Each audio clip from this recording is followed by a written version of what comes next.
Today, I want to talk about the importance of the inverse function.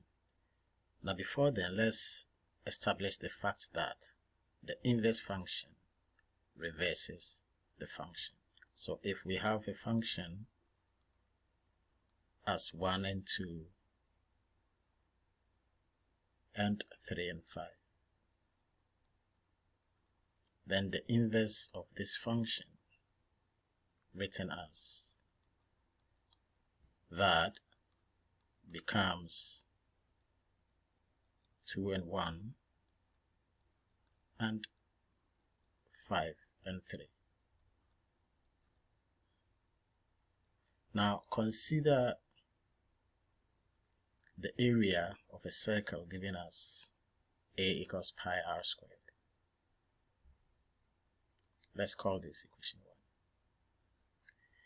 If we wanted to find the radius in terms of the area, then the radius becomes the square root of a divided pi. Let's call this 2. Now, let us assume that r is equal to x and a is equal to y. Then we can rewrite number 1 as y equals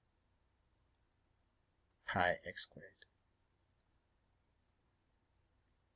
The inverse equation for this function is going to be x equals pi y squared. Now, when we solve for y, we get y to be equal to x over pi, square root of all that.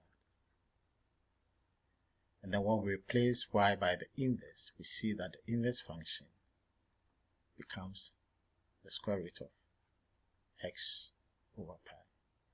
Now let's call this equation 3. Now what we want to show is that equation 3 and 2 are the same. They will give you the same outcome when you apply them to any equation that has an inverse. We have established the fact that if we have a equals pi r squared, then r becomes square root of a over pi. And then we have also established that if we replaced a by y and r by x, then y becomes pi x squared. And then the inverse of that function becomes the square root of x over pi. Now, let us go ahead and assume that r is equal to 4. And so in that case, our area becomes pi times 4 squared, which is equal to 16 pi. If we wrote this as ordered pairs, then what we are saying is that when r is 4, our area is 16 pi. Now,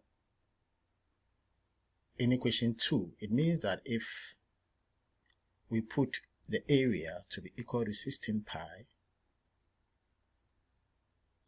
then our radius is going to be equal to the square root of 16 pi all over pi, which is equal to the square root of 16, and that gives us 4. And so writing this as ordered pairs, we realize that when the area is 16 pi, we have our radius to be equal to 4.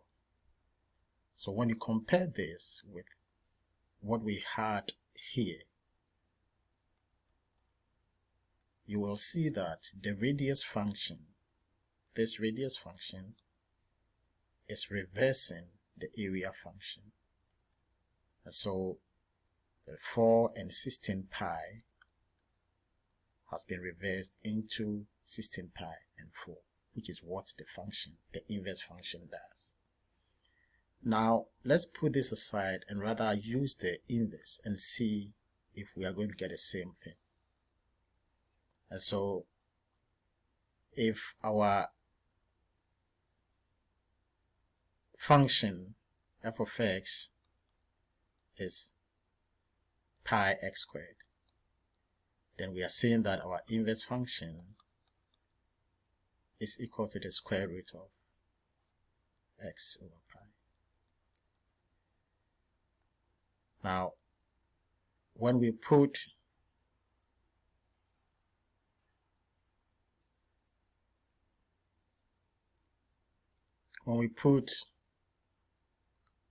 x to be equal to 4,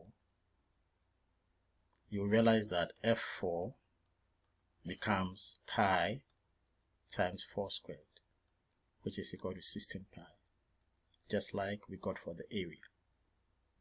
And then when we come to the inverse function, and so when x is 4, we get the function to be 16 pi. And then when we put 15 pi into the inverse function, this is going to give us the square root of 16 pi over pi, which is the square root of 16, which is 4. And so 16 pi now becomes 4, which is a reversal of what the function does. And so what does this tell us? This just says that when the area, this means that when the area is 16 pi units square, the radius is equal to 4. Where the function, this is what this means. When the function is going to say that when the radius is 4, the area is 16 pi. Let's take an example to illustrate this. Let's assume that the cost of producing a certain radio component is given by C equals 20N plus 1,200, where N is the number of components and the cost is in, let's assume, US dollars. Now, if you are asked to find the inverse of 3,200 and explain what it means, remember that this expression is given in terms of the cost. So the cost is the function. If you want to find the inverse, then the inverse is going to be in terms of the other function. In terms of the other variable, which is n. And so if we let c be y and n be x, then this becomes y equals 20x plus 1,200. Now, when we solve this for the inverse equation, we will say that x is equal to 20y plus 1,200. Let's solve this for y. So we have x minus 1,200 over 20 is equal to y. And so we say that the inverse of this is equal to x minus 1,200 over 20. And so if we want to find 3,200, we are just going to get 3,200 minus 1,200 over 20. 3,200 minus 1,200 will give us 2,000 divided by 20, and that is going to give us 100. Let us explain what this means. So this simply means that if you had $3,200, you'll be producing 100 components. If you had 3,200, then you will produce 100 components. You can test this to see if you are right. And so let's put n to be equal to 100 and see if we'll get it right. So when n is equal to 100, we have c to be equal to 20 times 100 plus 1,200. That gives us 2,000 plus 1,200. And this is equal to 3,200. So that is the meaning of the inverse. Now, if we didn't apply the function and we just wanted to solve this for n, all we would say is that let n, now c minus 1200 over 20 is equal to n. And so n becomes, remember, c is 3200 minus 1200 over 20, which gives us the same 100. Okay, as using the function. So using the inverse function. So all that I'm saying is that the inverse function, one of the most important things that it does is that it helps us to express one quantity in terms of the other. First, we had this expression, this function in terms of c. And so the inverse function helps us to express c using n rather using c. And so that is what the inverse function.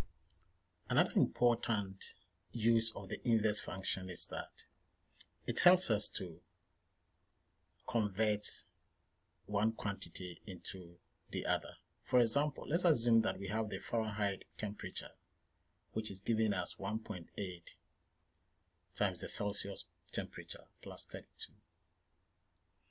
And let us assume that you travel to a country that uses the Fahrenheit temperature. And so you have certain temperatures like that 60 degree Fahrenheit and 113 degree Fahrenheit. You have hundreds of these. But then you are very familiar with the Celsius instead of the Fahrenheit. And so you want to convert this number of temperatures into the Celsius temperature to be able to work with them. Now, instead of putting F to be 50 and then you solve for C, you put F to be 68 and then you solve for C, you can write a single function that allows you to do this conversion. And so if we assume that F is Y, we can do this in terms of F and C, but I want us to use F and Y and X for better understanding. So if we assume that F is Y and C is X, then we are going to get Y to be equal to 1.8x plus 32. Now let's go ahead and write the inverse equation, which becomes 1.8y plus 32. This means that x minus 32 over 1.8 is equal to 1, which means our inverse function is now equal to x minus 32 all over 1.8. Now using this, remember this means that we are solving for c. That is all that the inverse means. It means we are solving for the c which we don't know, the unknown quantity. And so when we put f to be equal to 50 now, so 50 becomes 50 minus 32 over 1.8, which gives us 18 over 1.8, and that will give us 10 degrees C. And so we say that 50 inverse, or 50 in Fahrenheit degrees, is equal to 10 degrees C. Remember that we have established the inverse function, and so we can use it for all the hundreds of values that we have. And so if we wanted to find 68 degree Fahrenheit, right, this just becomes 68 minus 32 all over 1.8. And this gives us 36 over 1.8, which gives us 20 degrees C. And then lastly, For 113, we have 113 minus 32 over 1.8. It gives us 81 over 1.8, and this is going to give us 45 degrees C. And so one of the most important uses of the inverse function is that it acts as a converter. It helps us to convert from one unit to the other. We have said that the inverse function helps us to convert from one unit to the other. It can also act as a currency converter. Let's assume that $1 is equal to 0.7314 pounds. All right. Now here, let the Great Britain pound be maybe Y, and then the USD be X. Then this means that Y is equal to 0.7314x. This is a function that we have established. Now let's write the inverse equation for this function. We are going to get x to be equal to 0.7314y. And when we solve for y, we get y to be equal to x divided by 0.7314. Now from here we can boldly state that the inverse function for this is equal to x divided by 0.7314. All right. And so, for example, let's assume that we want to find how much 1 pound is going to be in USD. So what is 1 pound in USD?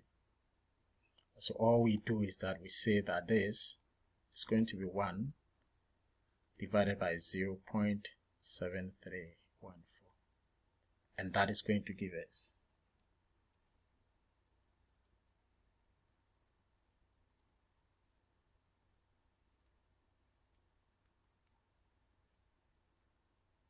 1.367. That is about 1.3672 USD. So this is equal to USD. Okay. Now let's assume that we want to find 500 pounds in dollars. So all that you will say is that $500 is equal to 500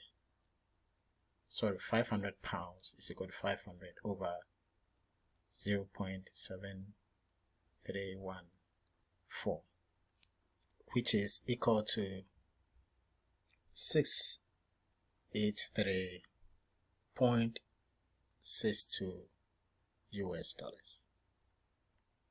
And so the inverse function can also be used as a currency converter.